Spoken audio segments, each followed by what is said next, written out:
Hello guys, welcome to my YouTube channel. Today we are reading The Great Train Journey by Ruskin Pond. Let's start.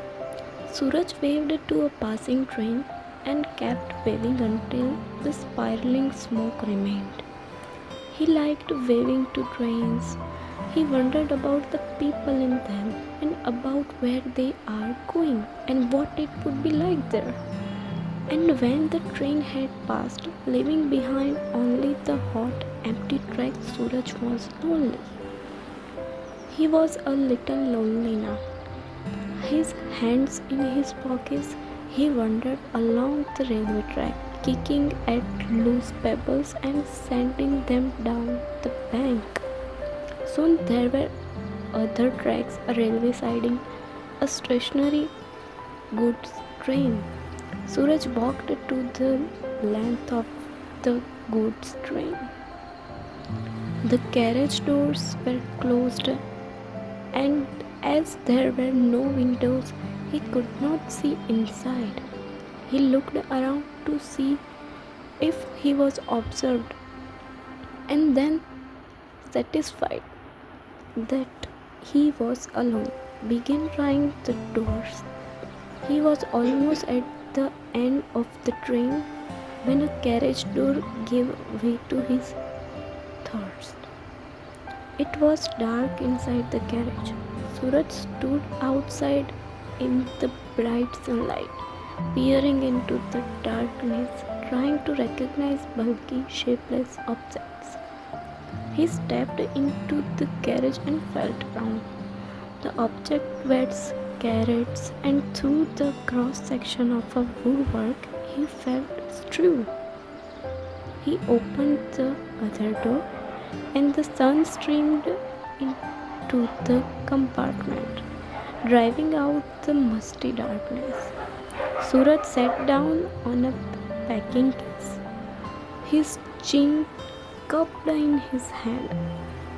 The school was closed for the summer holiday, and he had been wandering about all day and still did not know what to do with himself. The carriage was bare of any sort of glamour.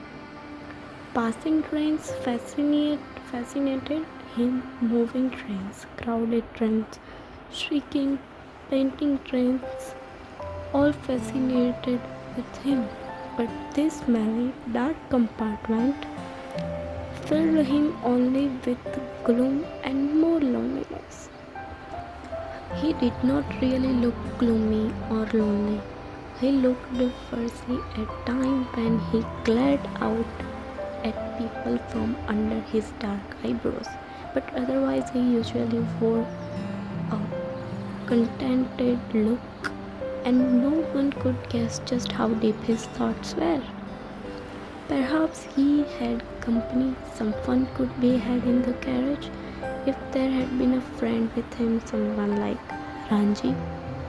He looked at the carriage. He was always curious about things that were bolted or nailed down or in some way concealed from him. Things like parcels and locked rooms and carriage doors and carrots.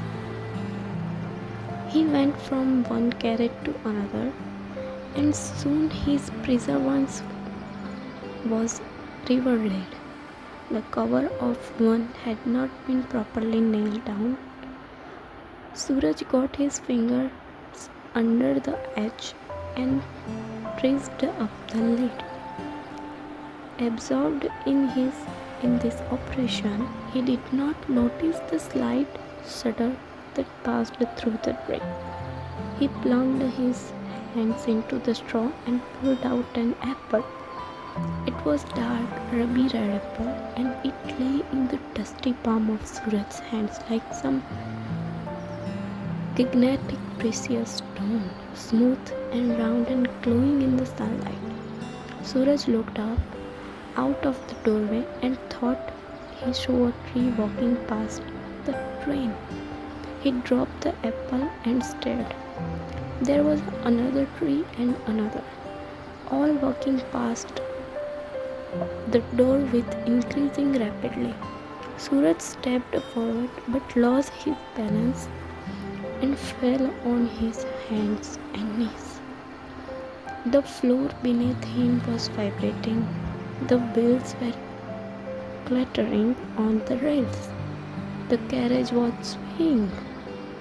The trees were running now, swooping past the train, and the telegraph poles joined them in the crazy race. Crouching on his hands and knees, Suraj stared out of the open door and realized that the train was moving fast, moving away from his home and puffing into the unknown. He crept cautiously to the door and looked out. The ground seemed to rush away from the wheels. He could not jump. Was there, he wondered, any way of stopping the train? He looked around the compartment again. Only carrots of apples. He would not starve. That was one consolation. He picked up the apple he had dropped and pulled the carrot nearer to the doorway.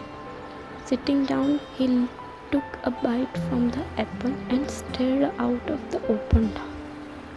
"Greetings, friend," says a voice from behind, and Suraj spun round guiltily, his mouth full of apple.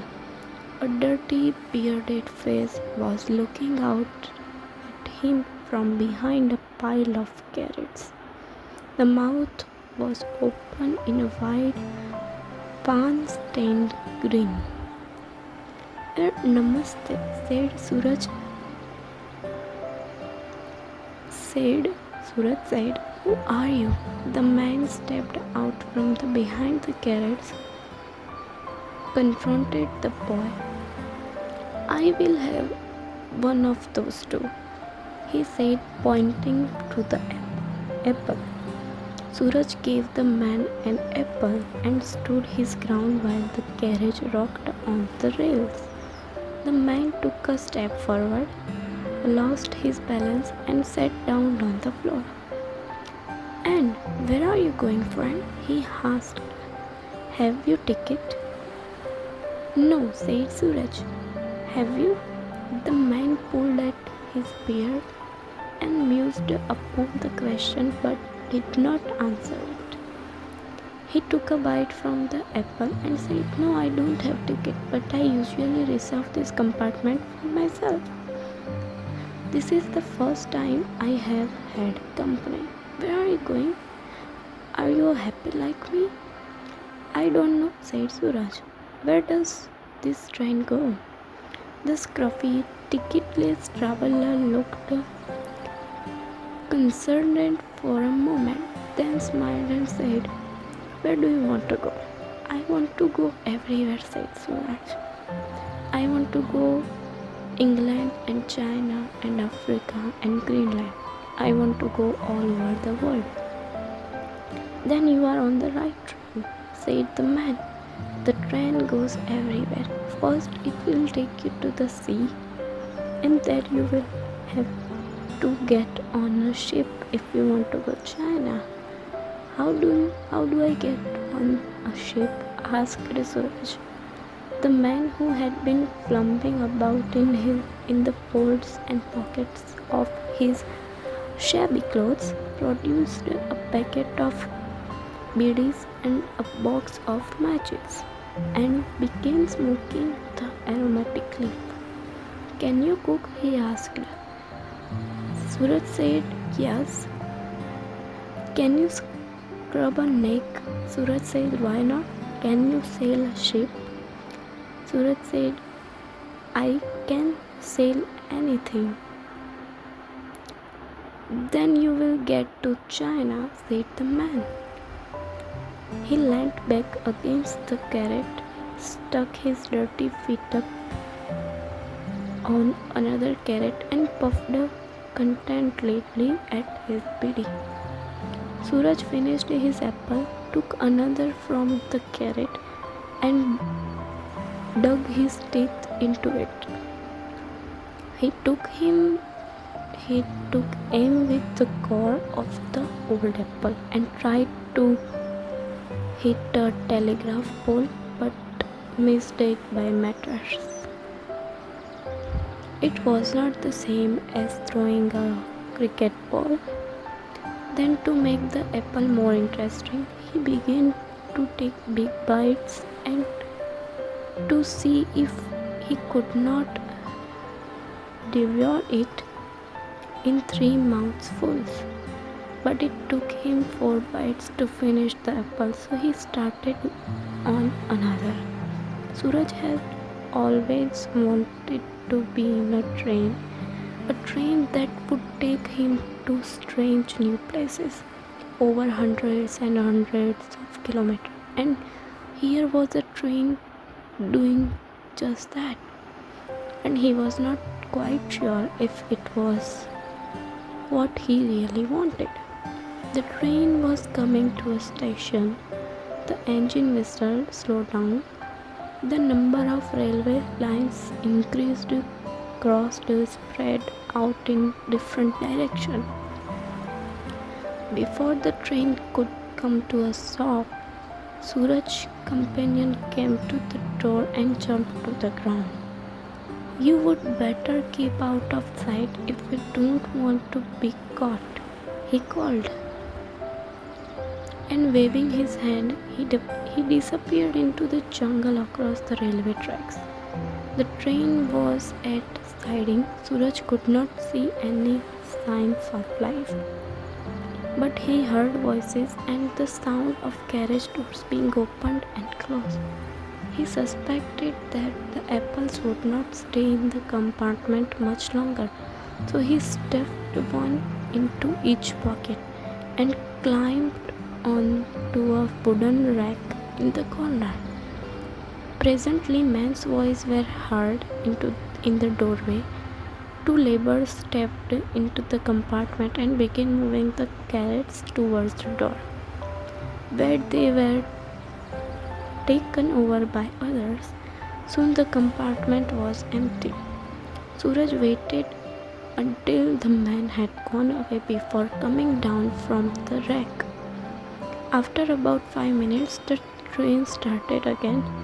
He shunted up and down, then gathered speed and went rushing across the plain. Suraj felt a thrill of anticipation. Where would they be going now? He wondered what his parents would do when he failed to come home that night. They would think they had run away, or been kidnapped, or been involved in an accident. They would have the police out and there would be search parties. Suraj would be famous, the boy who disappeared.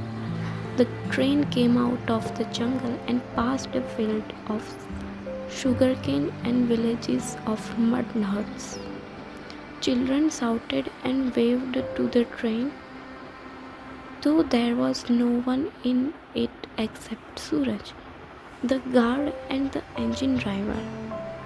Suraj waved back. Usually he was in field waving. Today he was actually on the train. He was beginning to enjoy the ride. The train would take him to the sea. There would be ships with funnels and ships with sails, and there might even be one to take him across the ocean to some distant land. He felt a bit sorry for his mother and father. They would miss him. They would believe he had been lost forever.